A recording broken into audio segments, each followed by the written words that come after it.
The most life-changing messages are usually the ones we wish we could take back. At 7:42 on a rainy Thursday evening, Emily Carter stood in the checkout line of a neighborhood pharmacy on the south side of Chicago, counting crumpled dollar bills with trembling fingers. The fluorescent lights overhead buzzed softly, casting pale shadows across her exhausted face. In her basket sat a bottle of children's fever medicine, a carton of milk, and a loaf of discounted bread. The total came to $23.17. Emily had $24. Barely enough. The cashier handed her the receipt, and she folded it carefully into her purse as if every cent still mattered. Because it did. Everything mattered these days. Outside, rain tapped against the pavement while cold wind pushed through the parking lot. Emily pulled her jacket tighter and hurried toward her aging Honda Civic. The check engine light had been glowing for 3 weeks. The heater barely worked. The passenger door only opened from the outside. But it still got her and Lily where they needed to go. Most days. Tonight, though, the engine coughed twice before finally starting. Emily closed her eyes and whispered a quiet thank you to nobody in particular. By the time she reached her apartment complex, the sky had turned completely black. The building looked tired. Peeling paint, flickering hallway lights, mailboxes hanging slightly crooked along the entrance wall. She climbed 3 flights of stairs carrying grocery bags in one hand and medicine in the other. Her feet ached from a 12-hour nursing shift. Her shoulders felt like concrete. Her phone buzzed before she reached her door. The message came from her landlord. Again, rent overdue. Please contact me immediately. Emily stared at the screen for several seconds before locking it without replying. She couldn't have that conversation tonight. She simply couldn't. Inside apartment 3B, 5-year-old Lily slept beneath a pink blanket covered in cartoon stars. Her cheeks were flushed from a mild fever. A humidifier hummed quietly beside the bed. Emily knelt down and brushed a strand of blonde hair from her daughter's forehead. The thermometer showed 100.8 degrees.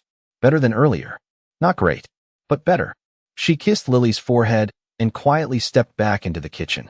The refrigerator held half a gallon of milk, a few eggs, leftover macaroni, and a yogurt cup that expired yesterday. Emily sighed. Payday was still 6 days away. 6 days felt like 6 months. She opened her laptop and checked her bank account. $137.29. Her next rent payment alone was $1,400. The number sat on the screen like a threat. For several moments, she simply stared. Then she laughed softly. Not because anything was funny. Because sometimes the alternative was crying. Around 10 o'clock, after Lily's fever medicine kicked in and the apartment finally grew quiet, Emily found an old bottle of wine pushed behind a cereal box. There wasn't much left. Just enough to fill a large coffee mug. She sat alone by the window, overlooking the parking lot. Rain streaked down the glass. Somewhere below, a car alarm chirped briefly before going silent again. The city seemed distant tonight. Like everyone else belonged to a different world. Emily took a sip. Then another. Her phone rested beside her. Unopened emails. Missed calls. Bills. Reminders. Responsibilities. An endless list of things demanding pieces of her that she no longer had to give. Around midnight, exhaustion settled over her like a heavy blanket. She opened her contacts absent-mindedly. Her vision slightly blurred. Her thoughts moving slower than usual. She wasn't drunk. Not really. Just tired enough to stop filtering every emotion. She scrolled through names without purpose. Friends she hadn't seen in months. Former coworkers. Numbers she barely remembered saving. Then she stopped. Ethan Brooks. CEO. Brooks Healthcare Systems. Emily blinked. She vaguely remembered entering his number after a charity fundraiser nearly a year earlier. She had never used it. Never intended to. Yet somehow her thumb hovered over the contact. Rain tapped softly against the window. The apartment felt impossibly quiet. The loneliness felt louder.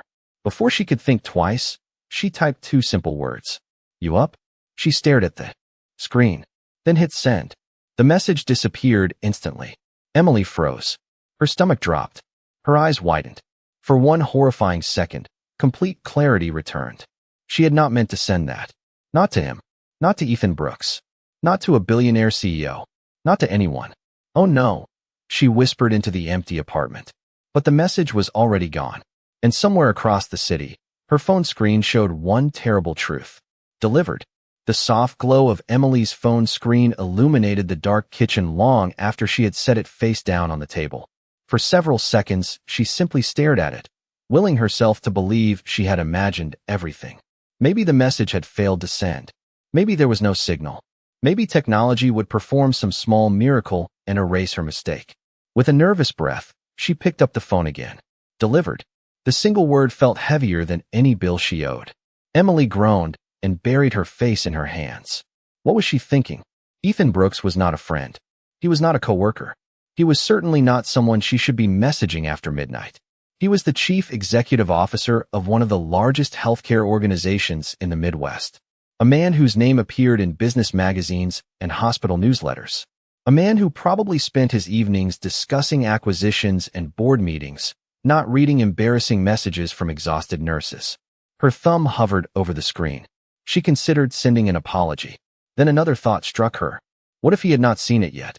An apology would only guarantee he noticed. She locked the phone immediately and shoved it across the table.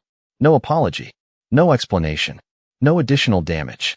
Tomorrow she would pretend none of this had happened. Across downtown Chicago, 70 floors above the river, Ethan Brooks sat alone in a glass-walled conference room overlooking the city skyline. Most of the building had gone dark hours earlier. Only a handful of lights remained scattered throughout the upper floors like distant stars. A financial presentation glowed on the monitor in front of him. Revenue projections. Expansion forecasts. Numbers that normally held his complete attention.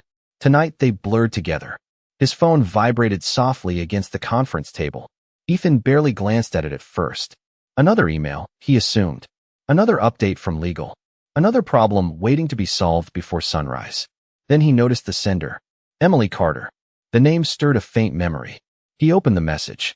2 words stared back at him. You up? Ethan blinked once. Then twice. A faint smile appeared despite himself. It was not the type of message he usually received at 1:43 in the morning. He leaned back in his chair and studied the contact photo. Emily stood beside a little girl, both smiling at something outside the frame. He remembered her now. A pediatric nurse. They had met briefly during a fundraising event nearly a year ago. She had spent more time speaking about the children than about donors. Most people tried to impress him. Emily had barely seemed interested in who he was. Ethan checked the message again. No follow-up. No explanation. Nothing. His first assumption was simple. Wrong number. Yet something kept him from dismissing it completely. He opened the contact profile. There were no previous conversations. No history. No reason she would intentionally reach out to him, which somehow made the message feel stranger. Ethan placed the phone down and returned to the presentation. 5 minutes later, he found himself reading the same paragraph for the 3rd time. His attention drifted back to the phone. Outside the windows, rain streaked across the glass. The city shimmered beneath the storm. He thought about the tired smile in Emily's photograph, about the little girl beside her, about how exhausted she had looked during that fundraiser. Finally, Ethan picked up the phone and typed a short response. Then he paused before sending it. The message sat on the screen while he reconsidered. Whatever had prompted her to reach out, it was none of his business. He deleted the words and set the phone aside again. Meanwhile, back in apartment 3B, Emily had fallen asleep on the couch without realizing it. The television played silently in the background. The empty coffee mug sat forgotten on the table. Her phone rested near her hand. At 2:17 in the morning, the screen lit up. A new notification appeared. Emily never saw it. She remained asleep as rain tapped softly against the window and the city carried on outside. But the message waited quietly in the darkness, and when morning came, it would be the first thing she saw. Emily woke to the sound of coughing coming from the bedroom. For one terrifying second she forgot what day it was, where she was, and why her neck hurt from sleeping on the couch. Then reality rushed back all at once. The overdue rent. The pharmacy receipt. The message. Her eyes widened. The message. She grabbed her phone so quickly it nearly slipped from her hands. Morning sunlight filtered weakly through the rain-streaked window as she unlocked the screen. A notification waited at the top. Her stomach dropped. Ethan Brooks had replied. Emily stared at the screen for several seconds without opening it. Her pulse pounded in her ears. She considered deleting the conversation entirely, pretending none of it existed, pretending she had never sent anything. But curiosity won. It always did. With trembling fingers, she opened the message. 3 simple words appeared on the screen. Are you okay? Emily blinked. Then read it again. Are you okay? Not who is this? Not why are you texting me? Not some polite corporate response written by an assistant. Just 3 words. Simple, direct, human. For reasons she could not explain, tears suddenly burned behind her eyes.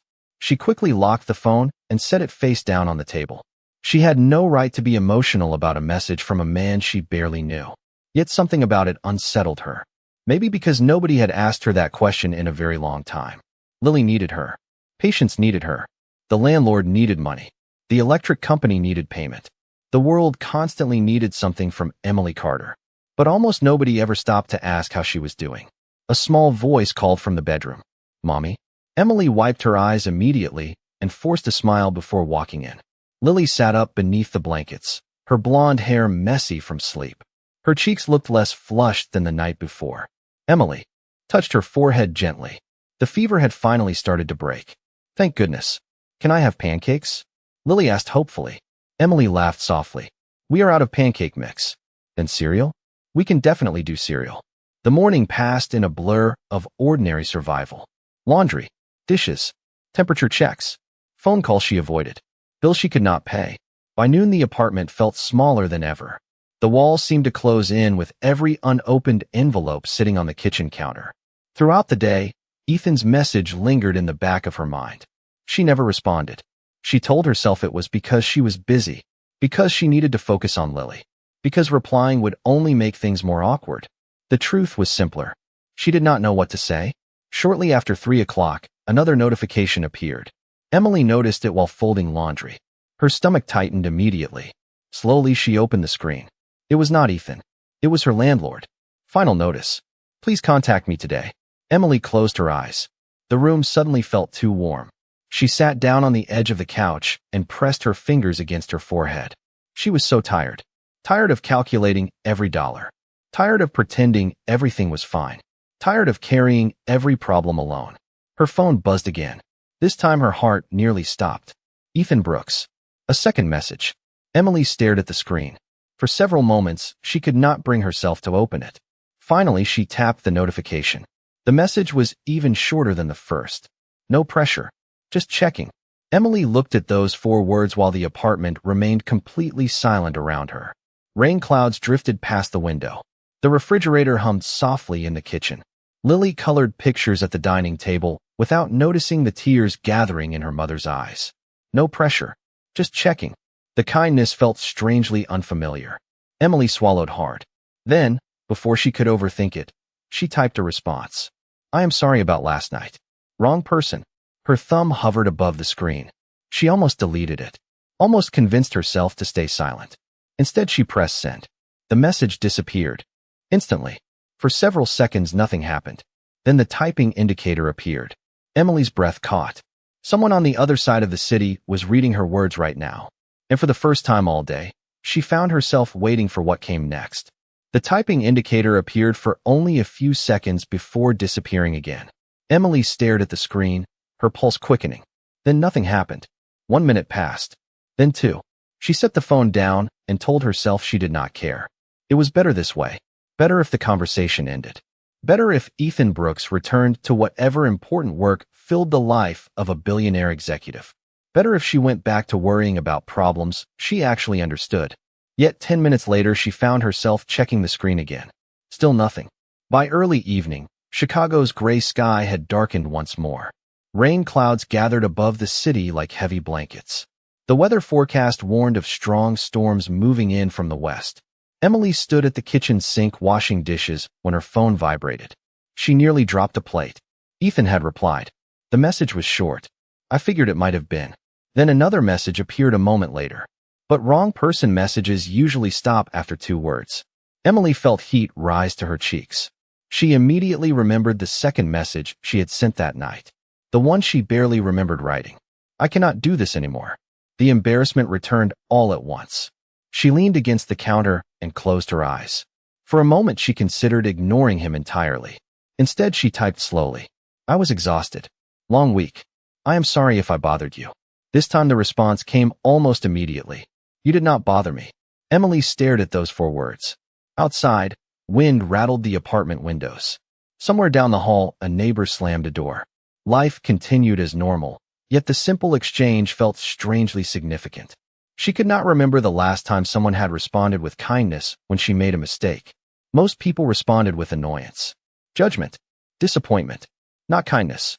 Lily appeared beside her carrying a coloring book. "Mommy, look." Emily smiled as her daughter proudly showed off a drawing covered in bright purple stars. "It is beautiful, sweetheart." Lily grinned and hurried back toward the dining table. Ethan's next message arrived before Emily could put the phone away. "How is your daughter feeling?" Emily froze. Her eyes widened slightly. Then she remembered the fundraiser photograph attached to her contact profile. Lily had been standing beside her. "Better today," she typed. "Fever is finally going down." "That is good news," Ethan replied. The conversation paused again. Emily found herself waiting. She hated that she was waiting. She barely knew this man. Yet something about the interaction felt easy. No expectations. No demands. No pressure. Just conversation. The kind she had not experienced in years. The lights flickered suddenly. Once. Twice. Then steadied. Emily glanced toward the window. Rain hammered the glass much harder now. The storm had arrived. Her phone buzzed again. "Storm looks rough. Stay safe." Before Emily could respond, the apartment lights flickered a second time. Then everything went dark. The refrigerator stopped humming. The kitchen fell silent. Lily gasped from the dining table. "Mommy?" Emily immediately switched on her phone flashlight. "It is okay, sweetheart. We probably just lost power." The building seemed unnaturally quiet without electricity. Rain pounded the roof overhead. Wind howled around the corners of the structure. Emily searched the kitchen drawer for candles while reassuring Lily that everything would be fine. But a knot of worry tightened inside her chest. Power outages were inconvenient under normal circumstances. Tonight felt different. The storm continued growing stronger by the minute. 20 minutes later, Lily began coughing. At first it sounded harmless. Then the cough deepened. Emily looked up immediately. Her daughter had struggled with mild asthma before. Usually it was manageable. Usually. Emily retrieved Lily's inhaler from the bedroom drawer.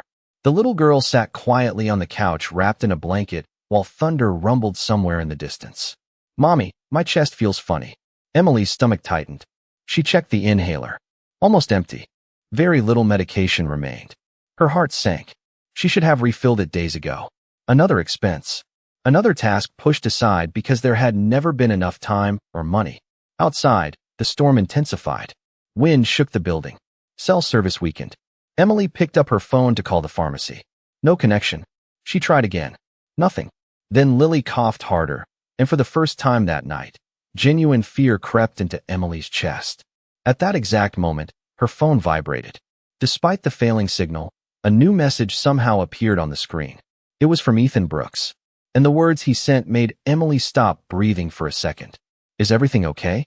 Emily stared at the message while thunder rolled somewhere beyond the apartment walls. "Is everything okay?" Under normal circumstances, she would have replied with a polite lie. "Yes, everything is fine." That had become her default answer over the years. Fine was easier. Fine required no explanation. Fine allowed people to move on with their day. But tonight did not feel normal. The apartment was dark except for the weak beam of her phone flashlight. Rain battered the windows. The power remained out across the building. And Lily sat curled beneath a blanket on the couch, breathing a little harder than usual. Emily looked at her daughter and felt the familiar weight of responsibility settle onto her shoulders. Then she looked back at the screen. Her fingers moved before doubt could stop them. Honestly, not really. The message sent. Emily immediately regretted it. She was not supposed to be honest with strangers, especially not billionaire chief executive officers. Yet less than 30 seconds later, a response appeared. What happened? Emily hesitated. She could practically hear the voice of her pride telling her to stop. Delete the conversation. Figure it out alone. She always figured it out alone. But exhaustion had a way of stripping away defenses. My daughter has asthma. We lost power. Her inhaler is almost empty. The storm knocked out cell service, and I cannot reach the pharmacy. She stared at the words after sending them. Seeing the situation written out somehow made it feel more real. More frightening. Several moments passed. Then Ethan replied, "Is she having trouble breathing?" Emily glanced toward Lily. The little girl offered a brave smile that did not quite hide her discomfort. A little. Nothing severe yet. I am monitoring her. Ethan's response came immediately. Good. Keep her sitting upright. That can help. Emily blinked. The advice was correct. Exactly the sort of thing a medical professional might suggest. You know asthma care? She typed. My younger sister had severe asthma growing up. More emergency room visits than I can count. Emily found herself smiling despite the situation. The image of a billionaire chief executive spending childhood nights in hospital waiting rooms somehow felt impossible and strangely comforting at the same time. Another gust of wind rattled the building. The lights remained dark. Lily coughed again. Emily's smile vanished. She checked her phone signal. 1 weak bar remained. Then even that disappeared. Her stomach tightened. Ethan's next message took longer to arrive. When it finally appeared, it carried an unexpected question. What pharmacy do you use? Emily frowned. Lakeside Pharmacy on Archer Avenue. Why? No answer came. Minutes passed. The signal dropped completely. The conversation froze. Emily set the phone down and focused on Lily. They played a simple card game by flashlight to distract themselves. The storm continued outside. The rain sounded almost like waves crashing against the building. Half an hour passed. Then another. Lily seemed stable, but Emily could not shake the feeling that the situation balanced on a fragile edge. She kept checking the inhaler. Each glance reminded her how little medication remained. Around 9 o'clock, a sudden knock echoed through the apartment. Emily froze. So did Lily. Another knock followed. 3 firm taps against the door. Emily's pulse quickened. Nobody visited her apartment. Not at this hour. Not during a storm. She grabbed her phone flashlight and walked cautiously toward the entrance. The hallway beyond the door was silent except for distant rain. A third knock sounded. Emily looked through the peephole. Her breath caught instantly. Standing beneath the flickering emergency light was a tall man in a dark rain-soaked coat, holding a small paper pharmacy bag in one hand. Water dripped from his sleeves onto the worn hallway carpet. And despite the storm, despite the darkness, despite the fact that he should have been anywhere else in the city, Emily recognized him immediately. Ethan Brooks had somehow found his way to apartment 3B. For a moment, neither of them moved. Emily simply stood there with one hand on the doorknob, staring through the narrow opening as rainwater dripped from Ethan's coat onto the hallway floor. The emergency lights cast a soft amber glow across the corridor, making the entire scene feel strangely unreal. Ethan lifted the small pharmacy bag slightly. I brought the refill. Emily blinked several times as if her eyes might be deceiving her. You came here? The question sounded ridiculous the moment she asked it. Obviously he had come here. He was standing in front of her door. Still, her mind struggled to catch up with reality. Ethan offered a small smile.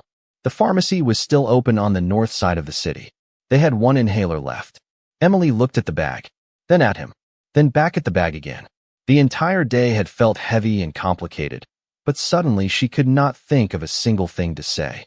Thank you was not enough. Nothing felt like enough. Lily's cough echoed softly from inside the apartment. Ethan's expression shifted immediately. Is she okay?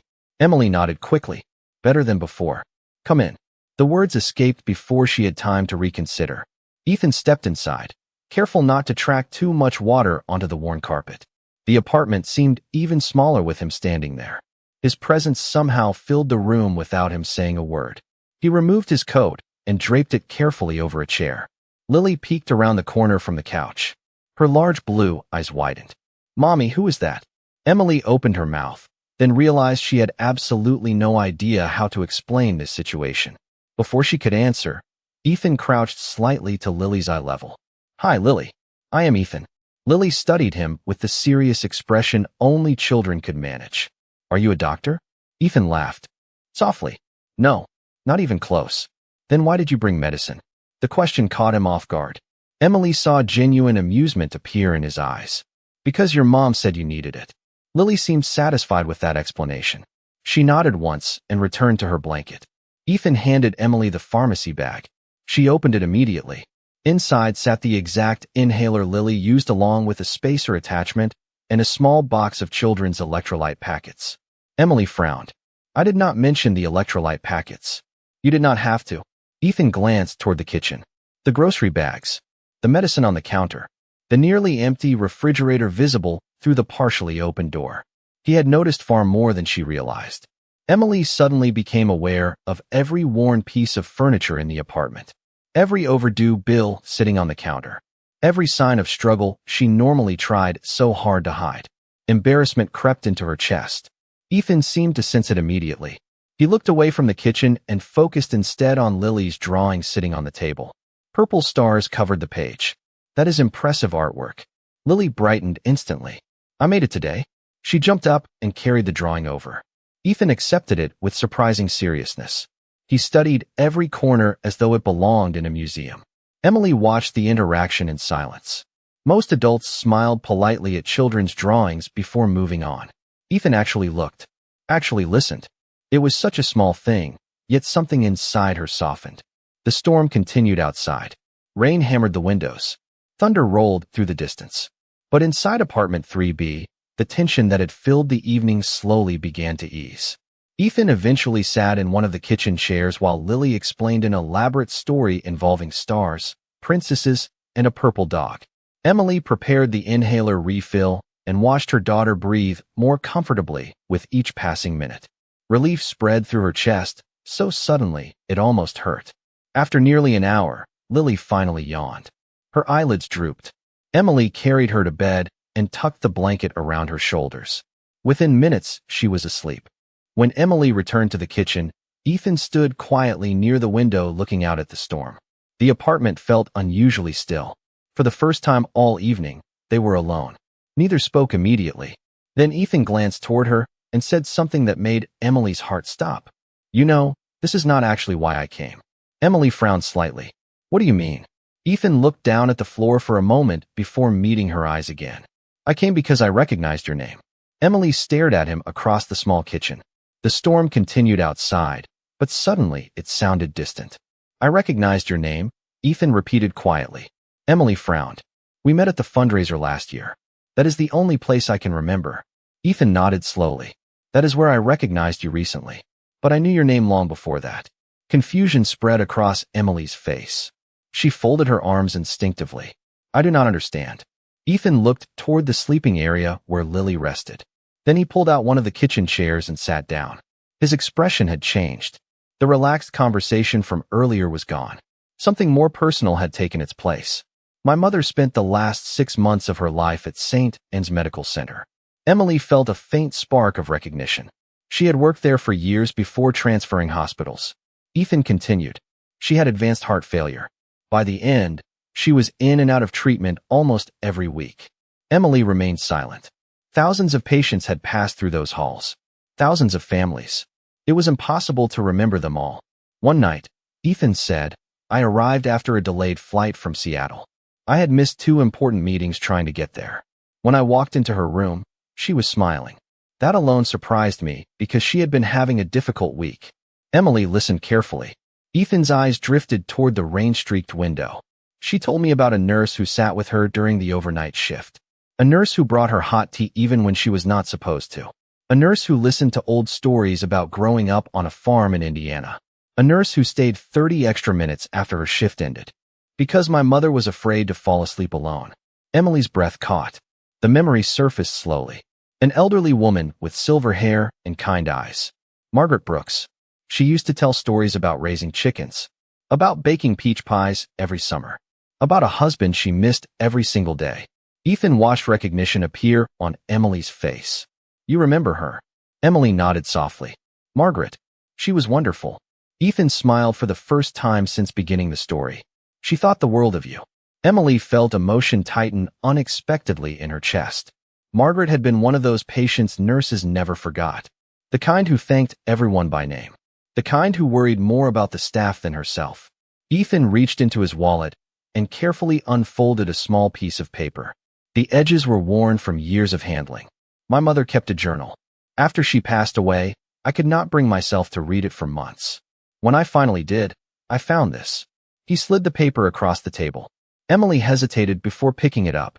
The handwriting was shaky but clear. If life ever gives you the chance, thank Nurse Emily Carter. She helped me feel less afraid. For several seconds, Emily could not speak. The apartment seemed completely silent. She read the sentence twice. Then a third time. Her eyes blurred slightly. Ethan leaned back in his chair. I spent years building companies, buying buildings, solving problems with money. But when my mother talked about the people who mattered most during those final months, she never mentioned executives or investors. She mentioned nurses. She mentioned kindness. She mentioned you. Emily carefully folded the note and handed it back. I was only doing my job.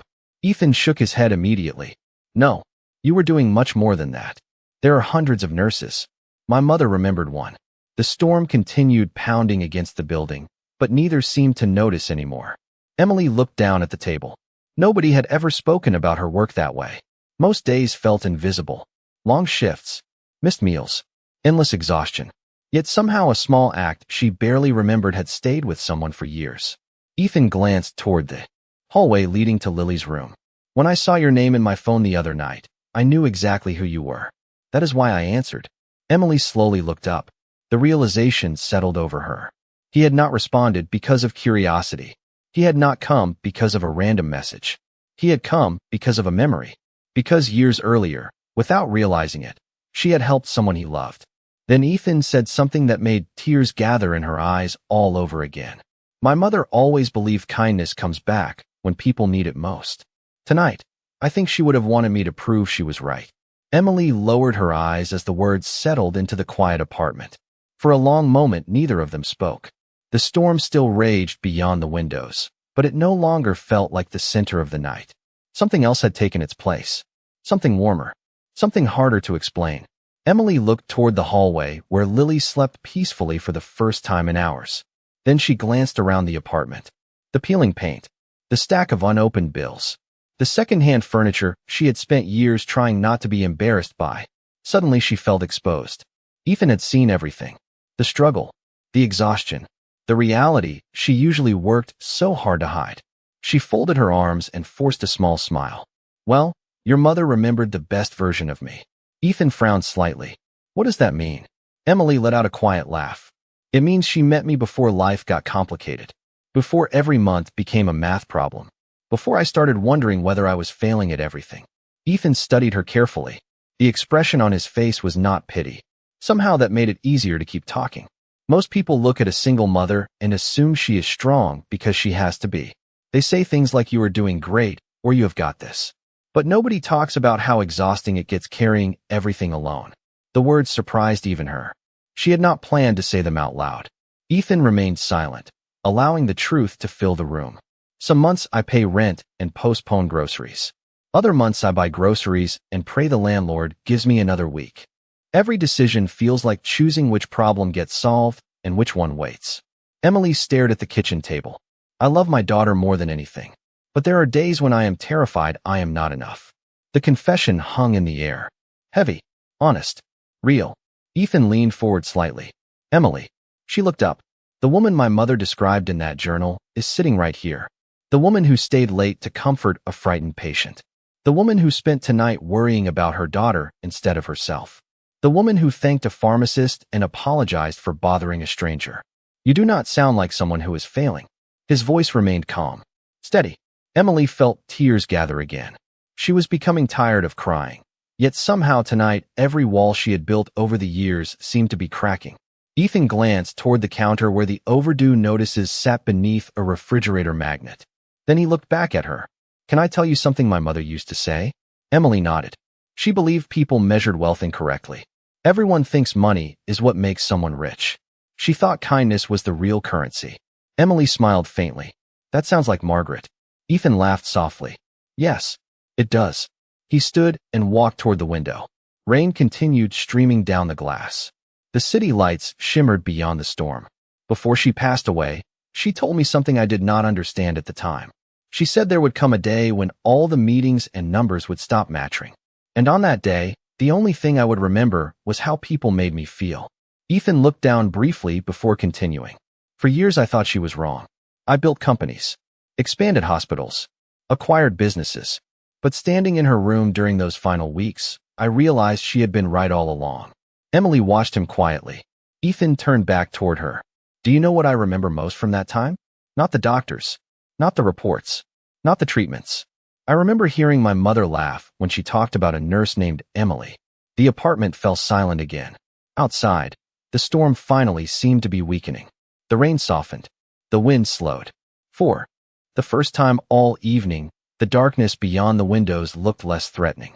Then a faint click echoed somewhere in the building.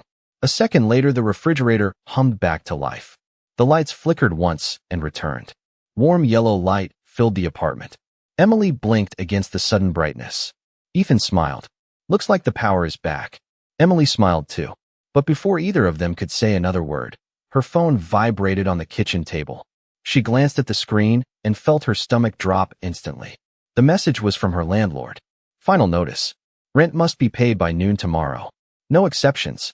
Emily stared at the message while the refrigerator hummed quietly behind her. The warmth that had returned with the electricity vanished almost instantly. Her stomach tightened. Tomorrow at noon. No exceptions. The words felt cold and final. She quickly locked the screen, hoping Ethan had not noticed her reaction. But when she looked up, she realized he already had. You do not have to tell me, he said gently. Emily managed a small smile. It is nothing I cannot handle. The moment the words left her mouth, she knew how unconvincing they sounded. Ethan did not argue. He simply nodded. Then he glanced toward the hallway where Lily slept peacefully. Sometimes the strongest people are the ones carrying the heaviest things, he said quietly. Emily looked away. She had spent years convincing herself that asking for help was weakness. Yet tonight a stranger had crossed an entire city during a storm because he thought her daughter needed medicine. That simple fact made it harder to hide behind pride. Ethan checked his watch. It is getting late. I should probably let you get some rest. Emily nodded, though part of her felt unexpectedly disappointed. Somewhere between the pharmacy bag, the stories about Margaret, and the conversation in her tiny kitchen, the evening had become something neither of them anticipated. Ethan picked up his coat and moved toward the door. Then he paused. Emily. She looked up. Tomorrow morning, check your email. Before she could ask what he meant, he offered a small smile and stepped into the hallway. A few seconds later he disappeared down the stairs. Emily closed the door and leaned against it. The apartment felt strangely quiet. She looked around the room. The same furniture, the same bills, the same worries. Yet something inside her felt different. For the first time in months, she did not feel completely alone. The next morning sunlight streamed through the kitchen window. The storm had passed. Chicago looked washed clean beneath a bright blue sky. Lily's fever was gone. Her laughter filled the apartment as she ate cereal and talked about purple dogs and star princesses. Emily checked her email while sipping coffee. At first she thought she was reading the wrong message. Then she read it again. Congratulations. We are pleased to offer you the position of Community Outreach Director for the Brooks Healthcare Foundation. Emily nearly dropped her coffee mug. The salary listed at the bottom was more than double what she currently earned. Health benefits, flexible scheduling, childcare support.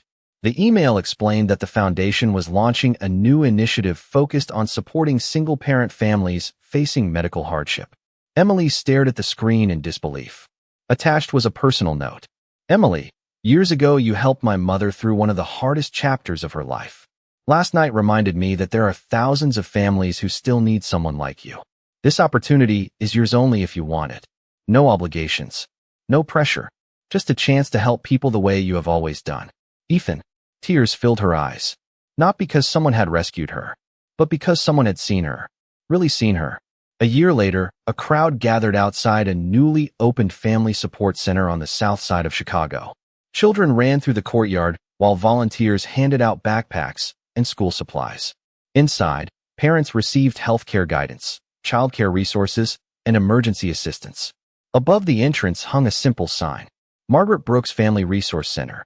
Emily stood near the doorway greeting families as they arrived. She looked confident, rested, happy. Lily, now 6 years old, raced across the courtyard carrying a drawing covered in purple stars. Ethan stood nearby watching with a smile.